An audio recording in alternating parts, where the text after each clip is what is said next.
விஜய் தஞ்சாவூரில் பேசினது விஜய் தொடர்ச்சியாக பேசுகிற இடங்கள்லாம் ஜோக் பண்ணுறாரு. தஞ்சாவூர்லேயும் நிறைய ஜோக் பண்ணியிருந்தார்.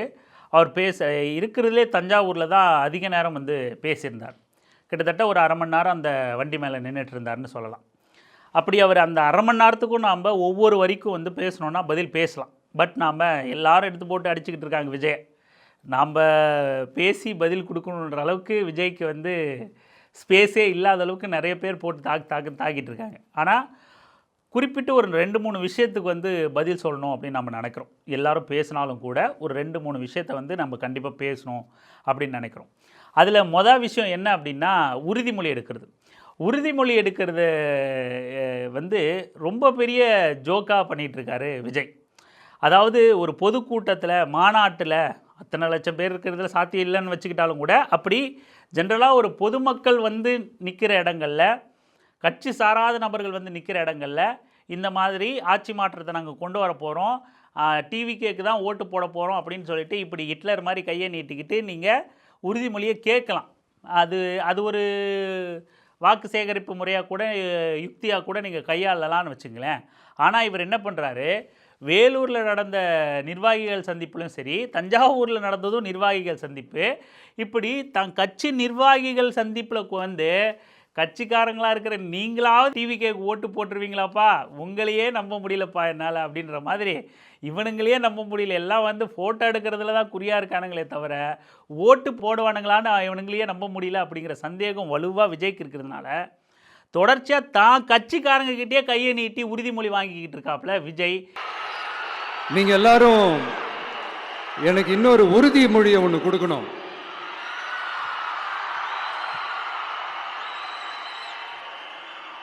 ஊழலற்ற உண்மையான சமூக நீதியை நிலைநாட்ட நம்ம ஆட்சியை அமைப்பீங்க தானே? உங்களை தான் கேட்கிறேன், நம்ம ஆட்சியை அமைப்பீங்க தானே? இந்த விஜய்க்கு ஒரு வாய்ப்பு கொடுப்பீங்க தானே? உண்மையிலே கொடுப்பீங்க தானே? இந்த விஜய நம்புறீங்க தானே? ஒவ்வொரு வீட்லயும் விசில் சத்தம் கேட்கும் தானே?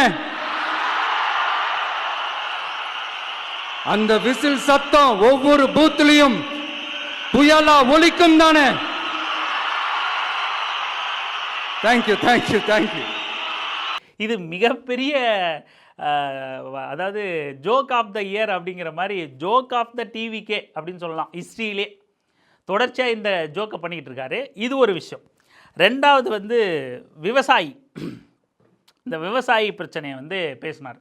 ஏன்னா தஞ்சாவூரில் எப்போவுமே ஒரு அரசியல் கட்சி ஒரு இடத்துல ஒரு மீட்டிங் போடுதுன்னா அந்த இடம் எந்தெந்த பிரச்சனைகள் இருக்குது அதை கொஞ்சம் மேற்கோள் காட்டிட்டு, அது ஒரு ஒரு ஒரு சிறு பகுதி அதை மேற்கோள் காட்டி பேசிவிட்டு இதெல்லாம் நாங்கள் மாற்றுவோன்னு பேசிவிட்டு, தமிழ்நாட்டு அளவில் என்ன பிரச்சனை அப்படிங்கிறதையும் அட்ரஸ் பண்ணிவிட்டு, மொத்தமாக நாங்கள் வந்தால் இதை மாற்றுவோம், இந்த பகுதியில் குறிப்பிட்டு இதை நாங்கள் ஃபோக்கஸ் பண்ணி இந்தந்த பிரச்சனைகள்லாம் இருக்குதுன்னு நாங்கள் ஆய்வு பண்ணியிருக்கோம், அதை சரி செய்ய முயற்சி பண்ணுவோம் அப்படின்னு சொல்லிட்டு பேசுவாங்க. விஜயும் அதுக்கு தான் ட்ரை பண்ணுறாப்புல. ஆனால் மொத்தமாக தமிழ்நாட்டுக்கான திட்டங்கள் குறித்து அவருக்கு எந்த ஐடியாவும் இல்லை. பட் இங்கே போகிறோம், ஓகே தஞ்சாவூரா விவசாயம் சார்ந்த பகுதி, இதுக்கு என்ன பண்ணலாம், அப்படி வேலூர் குறித்து அவர் எதுவும் பேசுன மாதிரி தெரியல. வேலூர் பேச்சு நம்ம கேட்டோம், அப்படி வேலூரை மையப்படுத்தி நான் வந்தால் இதை கழட்டிடுவேன் இதை கிழிச்சிடுவேன்னு எதுவும் பேசலை. அப்படி ஒன்றும் அவருக்கு தெரியல வேலூரை பற்றி. தஞ்சாவூர் பொதுவாகவே தான் இவனுக்கு சோழ தேசம், சோறு போட்ட தேசம், வடித்த கஞ்சி ஆறா ஓடிச்சு இப்படின்லாம் சொல்லிக்கிட்டு இருக்கிறதுனால தஞ்சாவூர் விவசாயம், நெல் விவசாயம் அதிகமான பகுதி அப்படிங்கிறதுனால அடுத்த ஜென்மோன்னு ஒன்று இருந்தால் நான் விவசாயம் பிறந்துடுறேங்க அப்படின்னு சொல்லிட்டு ஐயா சாமி என்னை மன்னிச்சிருங்கன்னு சாஷ்டாங்கமாக காலில் விழுந்துருவாங்கல்ல, அந்த மாதிரி என்னென்னமோ திட்டங்கள்லாம் இருக்கட்டும், உங்களுக்கு செய்கிறதெல்லாம் நான் செஞ்சு விட்டுறேன், நான் ஆட்சிக்கு வந்ததெல்லாம் பார்த்துக்கிறேன், இருந்தாலும் அல்டிமேட்டாக அடுத்த ஜென்மத்தில் நான் விவசாயியாகவே பிறந்துடுறேன். இந்த அடுத்த ஜென்மம் மறுபிறவியை பற்றியெல்லாம் எனக்கு தெரியாது. அது உண்மை அப்படின்னா அடுத்த ஜென்மத்தில் நான் ஒரு விவசாயி குடும்பத்தில் பிறக்கணும்னு ஆசைப்படுறேன். அது நம்பிக்கை இருக்குது, நடக்குது இல்லைன்னா அப்புறம் பார்த்துக்கலாம். ஒரு வேலை இருந்துச்சுன்னா நான் அப்போ விவசாயியாக பிறந்துடுறேன் அப்படின்னு சொல்லி. நம்ம மோடிஜி என்ன பண்ணுவார்னா, மோடிஜிக்கு முன்னாடி நம்ம அம்பேத்கர் காந்தி கிட்ட கூட போவோம். இப்போ சமகாலத்தில் மோடிஜி என்ன பண்ணுவார்னா, அடுத்த ஜென்மோன்னு இருந்தால் நான் தூய்மை பணியாளர்களாக பிறக்கணும், நாங்கள் ரோட்டில் குப்பை பெருக்கணும் அப்படின்லாம் அவங்களெல்லாம் கூட்டு வச்சு பாத பூசை பண்ணிக்கிட்டு இருப்பாப்புல. பாத பூஜையா தேவை? அந்த மக்களை அந்த வாழ்விலிருந்து மீட்டெடுக்கிற விஷயம்தான் தேவை. ஒரு அரசா நீ செய்ய வேண்டிய கடமை அப்படிங்கிறது அதுதான். அதுபோல் விவசாய நீ அடுத்த ஜென்மத்தில் பிறக்காமல் போ, நாசமாக போ, அது பிரச்சனையே கிடையாது. இந்து மதத்தை நம்புறவனுக்கு அந்த சிக்கல் இருக்கும். கிறிஸ்தவத்தில் மறுபிறவி பற்றி என்ன பேசியிருக்குன்னு தெரியல, இதெல்லாம் மதம், அது அப்புறம் பேசிக்கலாம். ஆனால் அடுத்த பிறவி நீ பிறந்துக்காமல் போ, என்ன வேணா போ, நாசமாக போ, அது பிரச்சனை இல்லை. நீ அரசியல்வாதியாக முன்னிருந்து வந்திருக்க, மக்கள்லாம் சேர்ந்து வாக்களித்து தேர்ந்தெடுத்தா ஒரு அரசாக இந்தந்த பிரச்சனைகளை நான் தீர்ப்பேன் அப்படின்னு சொல்லி தான் பேசணும். மாறா சென்டிமெண்ட்டாக பேசுறது. அது அவர் வந்து சென்டிமெண்ட்டாக மக்களோட கனெக்ட் பண்ணுறாப்லையா. அதாவது என்னமோ சொல்லுவாப்லையே, சென்சிட்டிவான சென்டிமெண்ட்டு. அவர் டைலாக் வேலூரில் சென்சிட்டிவான சென்டிமெண்ட்டு அப்படின்ல, அந்த மாதிரி சென்சிட்டிவான சென்டிமெண்ட்டாக வந்து விவசாயிகள் கிட்ட போய் கலந்துக்கிறாராம். காந்திக்கும் அம்பேத்கருக்கும் இப்படி ஒரு வாதம் வந்துச்சு. இன்னைக்கு பேசுகிற விஜய்க்கு அன்னைக்கு அம்பேத்கர் அன்னைக்கே பதில் சொல்லிட்டார். காந்தி அப்படி தான், தீண்டாமை மட்டும் ஒழியணும், ஜாதி ஒழியக்கூடாது, ஜாதி படிநிலை வந்து அப்படியே இருக்கணும் அப்படின்னு சொல்லக்கூடிய நபர் வந்து காந்தி. தீவிர வந்து ஜெய் ஸ்ரீராம் ஹரே ராம்னு பேசக்கூடிய நபர் தான் காந்தி. அவர் வந்து சாதி எக்காலத்திலும் ஒழிஞ்சிடக்கூடாது, தீண்டாமை ஜாதி இருக்கணும், நீ இந்த ஜாதி மேலே கீழே பார்த்துக்கணும், ஆனால் டீ கடையில் ரெட்டை டம்ளர் மட்டும் கொடுக்காத, மற்றபடி நீ ஜாதி பெருமை பேசிக்க அப்படின்றக்கூடிய நபர் காந்தி. அப்படியான காந்திக்கு அண்ணல் அம்பேத்கர் என்ன சொல்கிறாரு, காந்தி என்ன சொல்கிறாரு, முதல்ல இப்படி நான் வந்து அடுத்த பிறவின்னு ஒன்று இருந்தால், நான் ஒடுக்கப்பட்ட மக்களாக பிறந்து மலமல்லக்கூடிய நபராக பிறந்து இந்த மக்களோட வழிகளை புரிஞ்சுக்கணும், அந்த வாழ்க்கையை நான் வாழணும் அப்படின்னு சொல்லும்போது, அதுக்கு ஏன் மிஸ்டர் காந்தி அடுத்த ஜென்மம் வரைக்கும் வெயிட் பண்ணிக்கிட்டு இருக்க? இப்பயே வா, சட்டை கட்டே கழட்டி போட்டு தான் இருக்க, இப்பயே வா, நான் கூப்பிட்டு போகிறேன், இப்பயே நீ அந்த வேலையை செய்யலாம், மலம் அள்ளலாம், பெருக்கலாம், தூய்மை பண்ணி செய்யலாம், எல்லாத்தையும் நீ இப்பயே செய்யலாம், அதுக்கு ஏன் அடுத்த ஜென்மம் வரைக்கும் கொய்யால நாங்கள் வெயிட் பண்ணணும் அப்படின்னு அண்ணல் அம்பேத்கர் வந்து காந்தியை பார்த்து கேட்டார். அதே தான் நம்ம விஜய்கிட்டையும் அன்றைக்கே காந்திக்கு பதில் சொல்லிட்டார் அம்பேத்கர். காந்திக்கு மட்டும் இல்லை, காந்தி மாதிரியான பல புரட்சி போராளிகள் வருவாங்க அப்படின்னு எல்லாருக்கும் சேர்த்து அன்றைக்கி அண்ணல் அம்பேத்கர் பதில் சொல்லிட்டார்.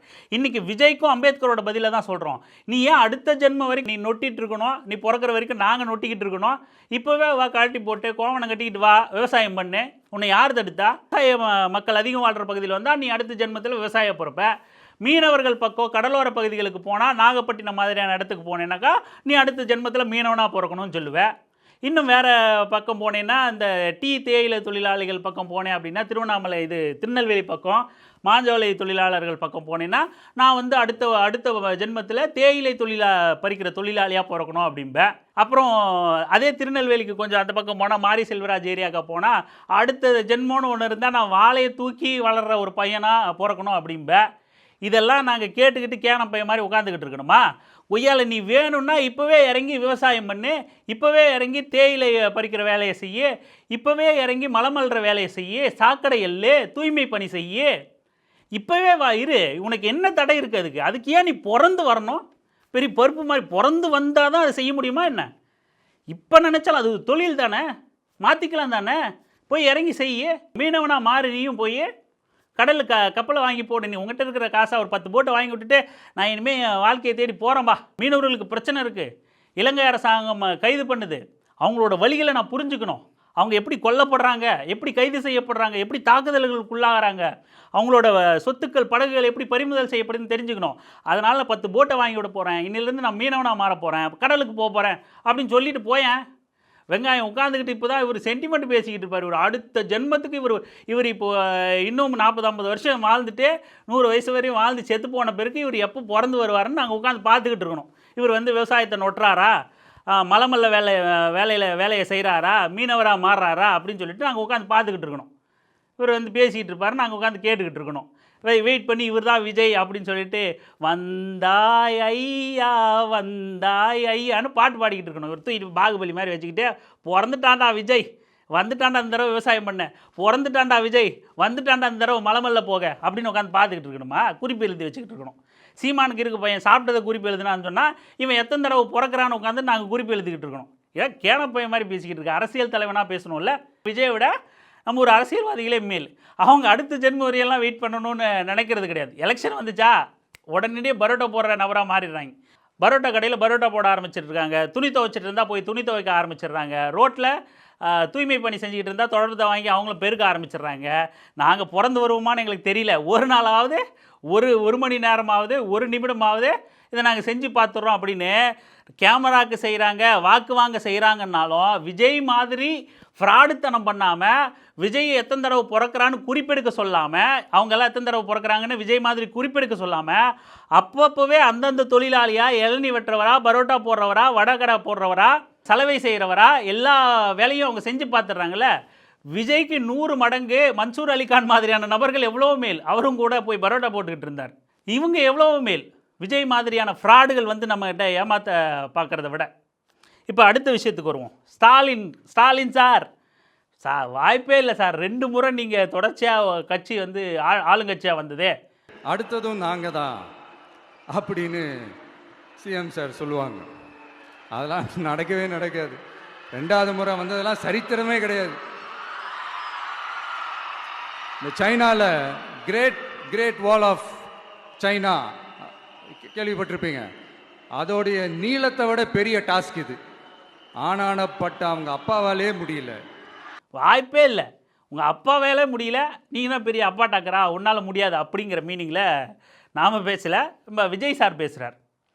இந்த மாதிரி தான் போன தடவை 2021 தேர்தலுக்கு முன்னாடி ஸ்டாலினுக்கு ஜாதகம் சரியில்லை, ஸ்டாலினுக்கு கட்டம் சரியில்லை, வாய்ப்பே கிடையாது, பேச்சு திறமை இல்லை, துண்டு சீட்டு வச்சுக்கிட்டு இருக்காப்புல, முதலமைச்சர் ஆகிறத எத்தனையோ ஜோசியக்காரனை கூப்பிட்டு வந்து கட்டம் கட்டி அலசி ஆராய்ஞ்சு பார்த்துட்டோன்னு எச் ராஜா பாரி கிறுக்கு பயலுங்க வந்து பேசிக்கிட்டு இருந்தானுங்க. எச் ராஜா மாதிரியான ஆள், கேடி ராஜேந்திர பாலாஜி அந்த அரெஸ்ட் பண்ணுறாங்கன்னு ஊராக ஓடி திரிஞ்சாப்லையே மஞ்சள் கலர் ஜோக்கர் ட்ரெஸ் போட்டுக்கிட்டு, அந்த மாதிரி ராஜேந்திர பாலாஜி மாதிரியான ஆட்கள் வந்து ஒருமையில் பேசி ஸ்டாலின் வந்து முதலமைச்சர் ஆக வாய்ப்பே இல்லை அப்படின்னு மக்களோட அந்த மத நம்பிக்கையை அரசியலுக்கு பயன்படுத்த பார்த்தாங்க. எச் ராஜா மாதிரியான எச்சக்கலைகள் மூர்க்கமாக அதில் வேலை செஞ்சாங்க. ஆனால் இதே வாய்கள் தான் ஸ்டாலின் அவர்கள் வந்து முதலமைச்சர் ஆன உடனே வந்து ஸ்டாலின் இஸ் மோர் டேஞ்சரஸ் தென் கருணாநிதி அப்படின்னு சொல்லி பேச ஆரம்பித்தாங்க. திமுக ஆட்சி நல்லா இருக்குன்னு அதிமுகவில் அமைச்சராக இருந்த கேடி ராஜேந்திர பாலாஜி வந்து திமுக ஆட்சிக்கு பாராட்டு பரிவட்டம் கட்டிக்கிட்டு இருந்தாப்புல. இதெல்லாம் நடந்த வரலாறு தான். இதுக்கு முன்னாடி இந்த எச் ராஜா எப்படி ஜாதகத்தை தூக்கிட்டு அலைஞ்சி சுற்றிக்கிட்டு இருந்தானோ கிறுக்கு பைய மாதிரி, அந்த வேலையை இந்த கிறுக்கு பைய விஜய் வந்து இப்போ கையில் எடுத்துக்கிட்டு, அது வாய்ப்பில்லை சார், உங்கள் அப்பாவே முடியல, கட்டம் சரியில்லைன்னு மட்டும்தான் சொல்ல வரல, லிட்ரலாக அவன் விஜய் சொல்ல வர்றது இதுதான். உங்களுக்கு வாய்ப்பில்லை, நீங்கள் 2 தடவை ஜெயிச்சதில்லை, உங்களுக்கு கட்டம் சரியில்லை அப்படின்னு தான் விஜய் சொல்ல வர்ற விஷயமே. அதை கொஞ்சம் பூசி மொழிக்கு உங்கள் அப்பாவாலே முடியல, உங்களால் முடியாது அப்படின்னு வந்து சொல்ல வர்றாரு. மாறா திமுக அப்படி வராது, அதுக்கு பதில் எனக்கு ஓட்டு போட்டுருங்க, எல்லோரும் கையை தூக்குங்க, உறுதிமொழி எடுப்போம் அப்படின்னு சொல்லிட்டு இந்த கிறுக்கு மாதிரி விஜய் வந்து போகிற இடங்கள்லாம் பேசிக்கிட்டு இருக்காப்புல. இது ஜோக். அடுத்து ரொம்ப நுட்பமாக விஜய் வந்து ஒரு கேம் ப்ளே பண்ணாப்புல அந்த பேச்சில். இதுதான் ஃபைனலே. இதை சொல்லி நம்ம இந்த பதிவை முடிச்சுப்போம். அதாவது விஜய்க்கு எதுவும் தெரியல, விஜய் அமைதியாக இருக்கான் அப்படின்லாம் சொல்கிறாங்க. ஏதாவது சொல்ல வந்தால் முல்லை பெரியாரில் ஒரு நிலைப்பாடு என்ன, காவேரி நீரில் ஒரு நிலைப்பாடு என்னன்னு கேட்குறாங்க.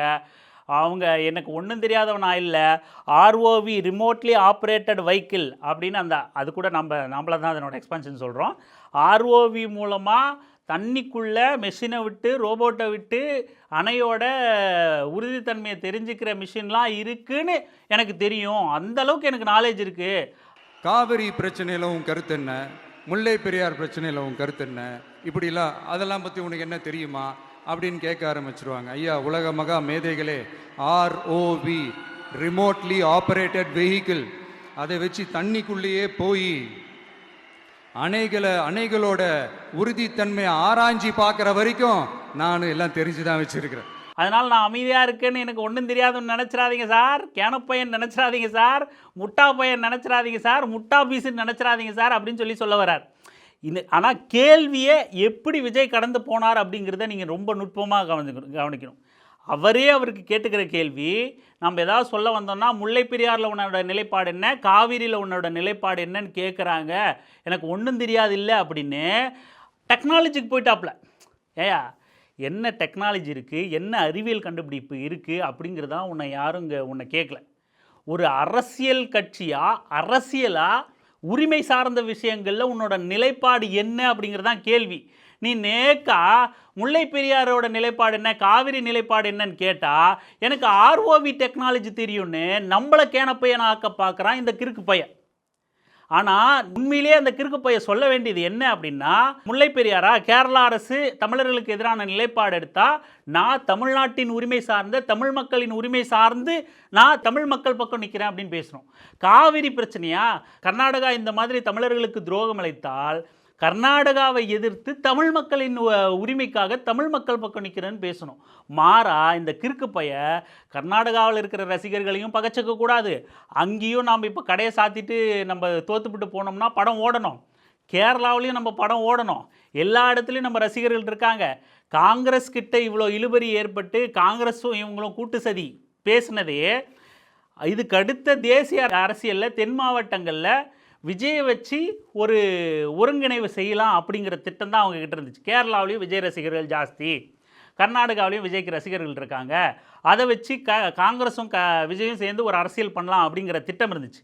அப்போது ரொம்ப காவிரி பிரச்சனையிலையும் முல்லை பெரியாறு பிரச்சனையிலையும் கர்நாடக கேரளா அரசுகளுக்கு எதிராக கருத்து தெரிவிக்காமல், அப்படி தெரிவித்தா அந்த மக்களோட அங்கே இருக்கிற இளைஞர்களோட ஆதரவு நமக்கு கிடைக்காதுங்கிற நிலைப்பாட்டில் இந்த கிறுக்கு பைய நம்மளையெல்லாம் கேனையாக நினச்சிக்கிட்டு முல்லை பெரியார்லேயும் காவிரியிலையும் உன்னோட நிலைப்பாடு என்னன்னு கேட்குறாங்க. எனக்கு ஆர்ஓவியெல்லாம் தெரியும், நான் எவ்வளோ பெரிய ஆள் தெரியுமான்ட்டு போகிறான் இந்த கேடு கட்டவன்.